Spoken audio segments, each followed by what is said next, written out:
Everyone, my name is Terry Drillich, and I'm one half of the DMC team for the Detroit area, handling Michigan and Indiana.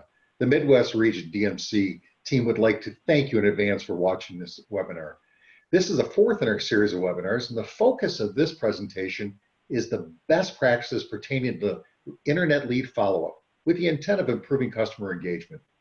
The subjects that we'll be covering are first personalized response and follow-up from the second day to the 10th day. After that, we'll review 11 to 30 days, and then 31 days and beyond. It is my hope that you enjoy the content and find it useful. With that, Nick. Thanks, Terry. This is Nick Kubik. I'm your Indianapolis area DMC, and I'm going to cover the first personalized response up to the first 10 days. First personalized response is probably the most important message that you are going to send out to your customer, the very first communication for that matter.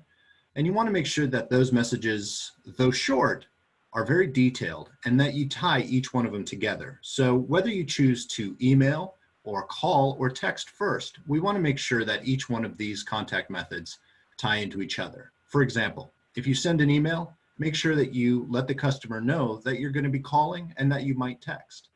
Same with a voice message. If you leave a voicemail message when you call, make sure that you reference the email that you sent and the fact that you might text. You also want to make sure there's a call to action in all of them. Let the customer know what to expect, and then hopefully that they will respond to you either before that second call that you make or that next text message. If it's early enough in the day, you do want to make sure that you attempt another contact that same day, just to make sure that you get them when they're available. Make sure that your messages are nice and short. Up to 75 to 100 words is about the sweet spot for most email messages. And we want to make sure that those are legible and easily respondable. The strategy behind that is you want to make sure you research what the customer is actually asking. Make sure you know what they want. Put that message in context, prepare pricing, comparison, and build value in the dealership. Make sure that that message covers all of it. And of course, communicate the way the customer wants to communicate, and then make sure that you're asking questions as well. Set expectations so you can set appointments. Next slide. Beyond the first personalized response, you want to make sure that if the customer hasn't texted you back, after day one, you probably don't want to try to text again. And then make sure that you're calling at different times of the day or sending emails at different times of the day. You also want to make sure that each email that you send out, and text message for that matter, is personalized. Don't use canned responses at this point, not at least for the first 10 days. Video is one of the most important things. We've talked about that on other webinars before, but if you can craft some video messages along with your text inside those emails, you're going to see a lot better response from your customers. Make sure that they are nice and short and that they also answer all of the customer's questions, and it's a good introduction to either the specialist or to the dealership itself. Next slide. Here's some examples of different video content that you can put in your follow-up emails. Notice that a lot of it is mirroring what we would have said in the past to put in text messages or in text emails for that matter. Just make sure that it's, again, short, to the point, and that it's really good content when you send out. So Matt's going to take us past the first 10 days. Matt? Awesome. Thanks, Nick. Great stuff. I'm Matt Smolik.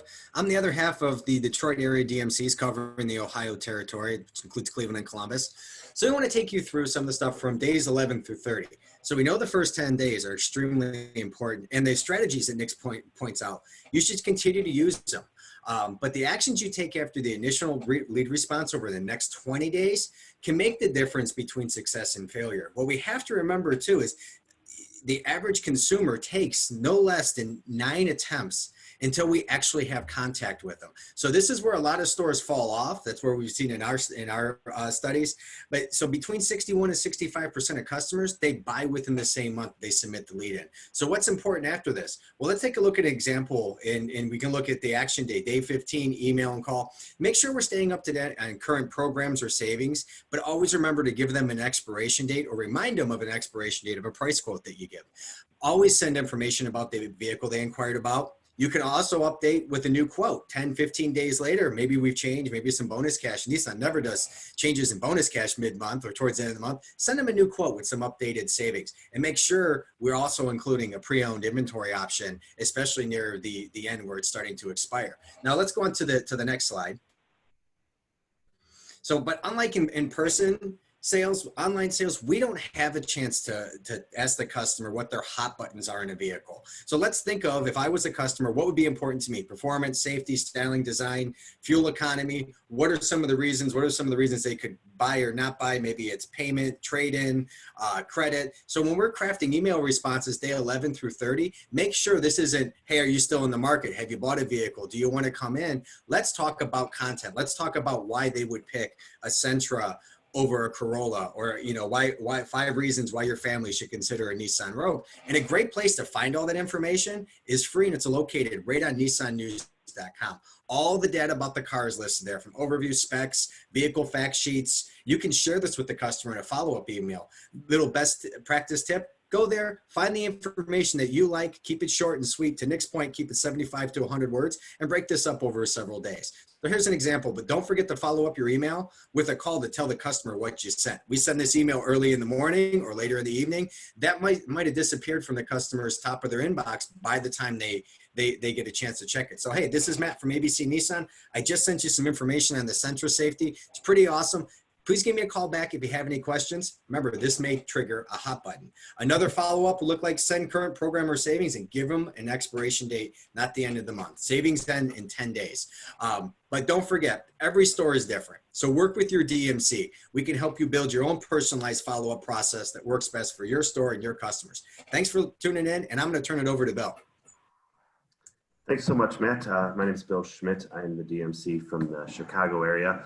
And what I want to talk about is long-term follow-up. So after a month to about 4 months, what are we doing with our customers? So me and the team have come up with, really, there's 3 ways, and each is probably based on how you're set up staffing-wise as to what you want to go with. I don't think any of them is the right strategy or the wrong strategy.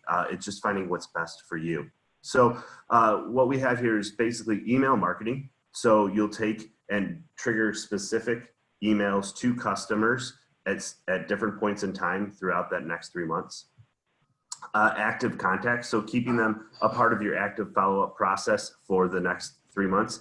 And then an automated process that takes place after the month. So before we jump into each of those, though, one thing I did want to talk about that's a best practice is ensuring that your CRM is up to date with the correct status for the customer. So as we start to target these customers over that first 4 months, we want to make sure we're not eliciting responses to people who are no longer in the market. So keeping that status as active or inactive will really help you out in your process. So the first one we'll jump into is email marketing. So after that first 30 days, we would go into specific targeted emails. So let's say, for example, it's the first of the month and you find out that Nissan has $1,000 available on a Rogue. So what we'll do is take all the active customers, active prospects, I should say, that haven't been in or sent a lead in the 30 days to 120 days, and we'll send them a specific email letting them know about the $1,000 available on the Rogue. Making sure with that our subject line doesn't have any of the pricing info in it, but we want to make sure the subject line does tantalize them to open it and find out about the savings that are potentially there for them. The second being keeping our active follow-up process going through 120 days. So not that we'll be following up the way we did in that first 30 days, but if our BDC, internet team, sales staff, whoever's handling the leads, we'll have contact points over the next 3 months, probably bi-weekly or towards the end monthly, trying to stay on top of mind for those customers and keep them in the follow-up process. And then finally, an automated process. So maybe you are not staffed to be able to continue a follow-up process or do a specific process after that first month. So what you want to set up is an automated follow-up process that will basically hit a customer up every couple weeks until 120 days with different points, because you never know what is that trigger point for a customer. So things talking about trade, talking about converting to a pre-owned vehicle, different things that might elicit a response from them being like, hey, I never thought about this. And then keeping your dealership obviously top of mind with that being said. So really the end goal of our long-term follow-up process is just making sure that after 30 days, our customers aren't going by the wayside. As we heard earlier in the presentation, many customers are buying well after a month. So while there's customers there, we want to make sure that they have our dealership as top of mind. So with that being said, I'm going to turn it back over to Terry. Thank you, Bill. What a wonderful bunch of information you guys have supplied us today. Please, if you have any questions or would like assistance with any or all of these items, feel free to reach out to your DMC. All of us here are here to help you through these trying times and look forward to contact from you. Please stay safe out there and have a great day.